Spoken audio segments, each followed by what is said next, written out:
하고 싶은 일, 행복한 일, 뭐 돈보다는 명예, 밥벌이는 될 수 있는.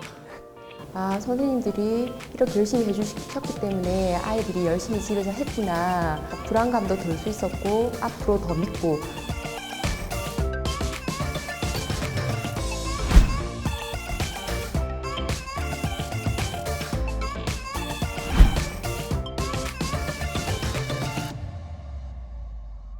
어머니 반갑습니다. 반갑습니다. 네.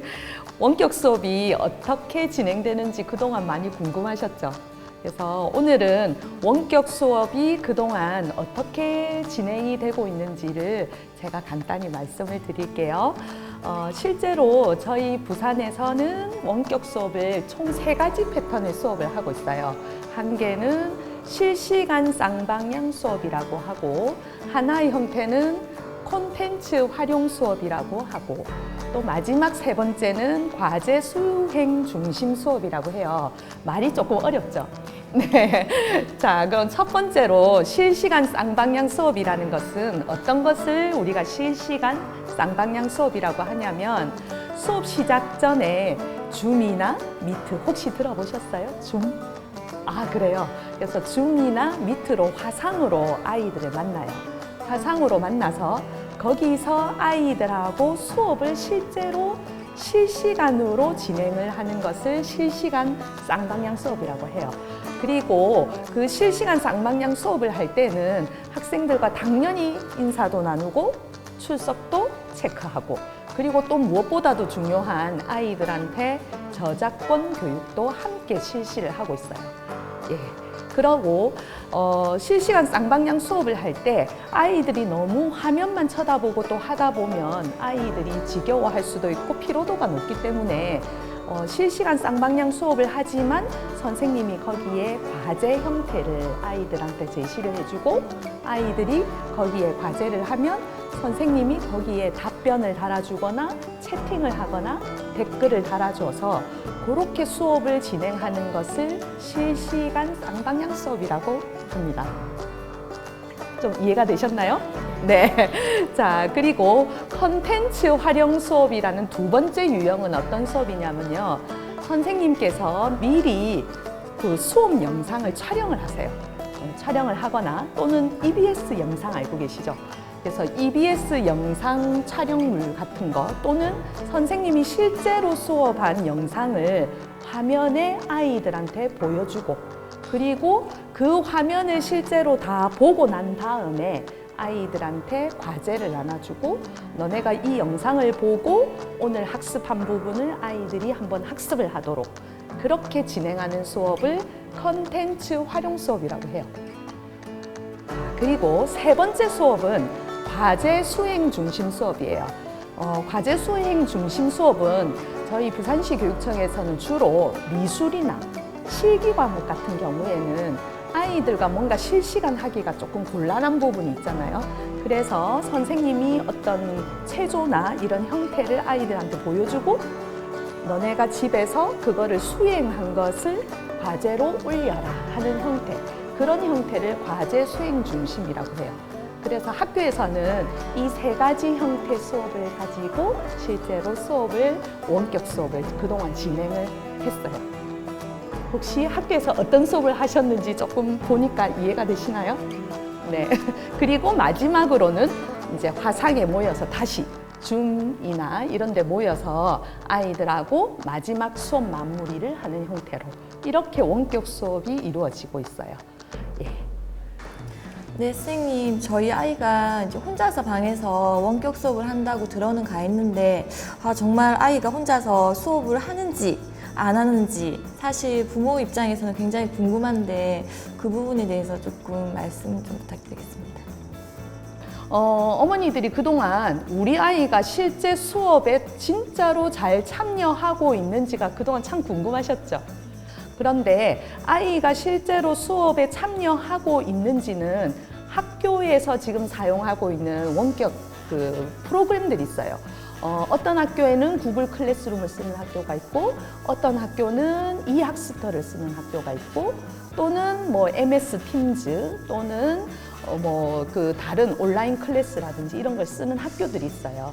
근데 이 툴들 자체가 전부 다 학생들이 수업에 참여를 하는지 안 하는지를 교사가 체크할 수 있도록 시스템이 되어 있어요. 예, 모든 그런 관리 툴들이. 그래서 저희 학교 같은 경우에도 아이들이 이 시간에 수업을 참여하고 있다 없다가 화면에 다 보이고, 실제로 선생님이 화상이라든지 채팅이라든지 댓글로 계속해서 아이들과 수업 시간에 소통을 하고 있기 때문에 어머니들이 걱정하시는 만큼 우리 아이가 수업을 참여 안 하는 것 같아요 하는 걱정은 안 하셔도 됩니다. 그래서 실제로 선생님이 수업을 하면서 다 체크도 하고 출석도 확인하고 실제로 아이들과 대화도 원격으로 하고 있어요. 그래서 그런 부분에 안심을 하셔도 될 것 같습니다. 예, 그리고 과제를 제출하거나 컨텐츠 유형 수업도 선생님이 영상을 올렸지만 그걸 가지고 실제로 아이들이 과제를 냈는지 그런 것들을 선생님이 댓글이나 채팅을 통해서 또 계속해서 확인을 하고 있어요. 그래서 아이들이 실제로 마치 학교 현장에서 수업하는 것처럼 선생님하고 온라인상 소통을 하고 있다고 생각하시면 돼요. 실제 교실 수업과 온라인 수업의 진도가 같은지 선생님 그게 궁금합니다. 원격 수업의 진도는 우리가 현장에서 하듯이 수업을 이렇게 원활하게 이렇게 빨리 나갈 수가 없잖아요. 또는 아이들과 뭔가 소통하고 실제로 오프라인에서 하듯이 활동 중심의 수업을 못하고 있잖아요. 그래서 원격 수업 진도는 선생님들의 아이들의 집중도가 떨어질 수 있기 때문에 최대한 진도는 천천히 진행을 하고 있어요. 그리고 혹시라도 수업을 잘 듣지 않는 아이나 또는 어떤 그런 온라인상의 피로도를 낮추기 위해서 천천히 하면서 그리고 학교 현장에 등교했을 때는 그것을 다시 복습하는 형태로. 예, 그래서 실제로 선생님들이 아이들이 등교를 했을 때는 수업을 다시 한 번 더 보충하는 형태로 진행을 하고 있습니다. 조금 안심이 되셨나요? 네. 선생님, 저희 아이가 원격 수업을 하고 나면 과제가 있지 않습니까? 그 과제를 올려야지 이제 하루가 마무리가 된다고 들었는데 그 과제가 그 결과에 따라서 저희 아이에게 어떤 평가의 기준이 되는지 그 부분이 궁금합니다. 이제 어머니들이 가장 궁금한 게 평가 부분일 거예요. 이 수업이 과연 수행평가에 반영이 되는지, 그리고 아이들이 참여 여부를 가지고 평가를 하고 있는지, 이런 부분이 굉장히 궁금하셨을 텐데요. 실제로 평가는 객관성이나 공정성이 가장 중요하겠죠. 그래서 평가의 신뢰도를 높이기 위해서 가급적 원격 수업에 한 것들은 우리가 그 수행평가의 반영은 가급적 하지 않아요. 예, 교사가 실시간으로 확인할 수 있는 경우, 직접 관찰하고 확인할 수 있는 경우에만 수행평가에 반영할 수 있어요. 네, 그래서 실시간 쌍방향 수업을 하면서 아이가 진짜로 과제에 참여를 하고 선생님이 실제로 걔가 직접 한 것이 확인이 되었다라고 생각할 때 그때만 원격 수업의 과제는 수행평가로 반영이 됩니다. 하지만 대부분은 교사가 직접 관찰하기가 애매한 경우가 많잖아요. 그죠? 그럴 경우에는 평가에 반영되지 않습니다. 네.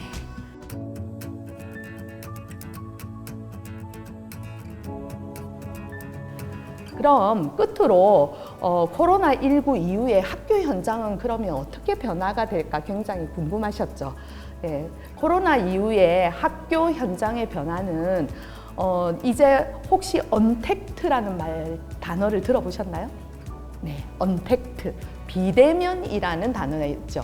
요즘에는 뭐 마케팅을 하거나 또는 뭐 드라이브 스루 이런 말도 많이 하잖아요. 그래서 비대면 이 굉장히 활성화되고 있는 시대인데 교육에 있어서도 이 비대면 수업이 이제 저희들한테 들어왔어요.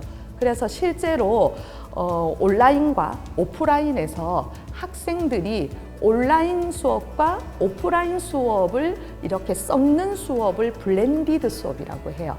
블렌디드가 왜 우리 섞는다는 뜻이잖아요. 그래서 요즘에 저희 학교 현장에는 블렌디드 러닝이라는 단어가 들어왔어요. 그래서 온라인 수업의 장점과 오프라인 수업의 장점을 적절히 섞어서 가장 장점을 최대치로 올려서 수업의 효과를 높일 수 있는 이런 수업 형태가 앞으로 진행이 될 것 같습니다. 그래서 많은 학교의 현장에서도 수업의 변화가 있을 것으로 예상됩니다. 지금 이 사태가 누구의 잘못으로 인해서 비롯된 게 아니기 때문에 더욱더 선생님을 믿고 학교를 따르면서 아이들을 격려해주고 칭찬해주고 그동안 한 번도 이렇게 선생님들에 대한 그런 감사를 표현하는 건 없었던 것 같아요.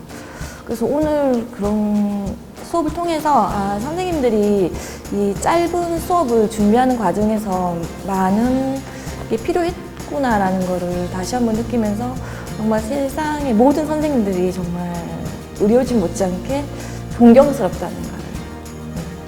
그래서 저희들이 한 2달 동안 이 원격 수업을 해내기 위해서 정말 학교 선생님들이 밤까지 남아서 연습을 하고 교사로서의 어떤 자존심을 위해서 선생님들이 그동안 정말 많이 노력했고 이게 우리나라 교사였기 때문에 가능하지 않았을까라는 생각이 들고 이제는 한 번 더 이런 일이 닥쳐도 온라인 수업에 적극적으로 대처할 수 있겠다. 선생님들의 역량이 많이 올라가셨어요.